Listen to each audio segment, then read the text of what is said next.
Hello everyone, আসসালামু আলাইকুম। সবাই কেমন আছেন? আশা করি সবাই ভালো আছেন।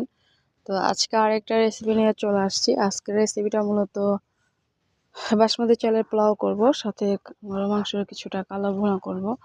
তো কেমন হয় অবশ্যই কমেন্টে জানাবেন। যদি ভালো লাগে তাহলে অবশ্যই আমার চ্যানেলটিকে সাবস্ক্রাইব করবেন এবং পাশে থাকবেন। তো এখানে আমি একটা পাতিল বসে নিয়েছিলাম। পাতিলে আমি কিছুটা পানি গরম করে নিয়েছি, সাথে কিছুটা গরম মশলা, দারচিনি, এলাচ দিয়েছিলাম। এরপরে এটাকে আমি ভালো করে চালটা দিব। চালটা যখন আমার হয়ে আসবে, এরপর আমি একটা কড়াইতে নিয়ে জর্দার কালার দিব। এরপর আমি এখানে একটু বেরেস্তা এবং কাঁচামরিচ দিয়ে এটাকে পরিবেশন করব।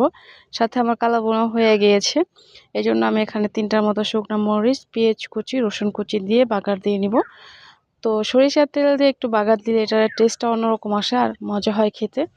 তো কেমন হয়েছে অবশ্যই কমেন্টে জানাবেন। যদি ভালো লাগে আমার ইউটিউব চ্যানেলকে অবশ্যই সাবস্ক্রাইব করবেন এবং পাশে থাকবেন। তো এই তো ছিল আমার কালো ভুনো। এখানে আমি চিকেন টিক্কা বানিয়েছিলাম, তো সেটাও আমি ভেজে নিয়েছি। এটাকে চিকেন টিক্কা বলে, অনেকে চিকেন কাটলেট বলে। তো এটা আমি ভেজে নিয়ে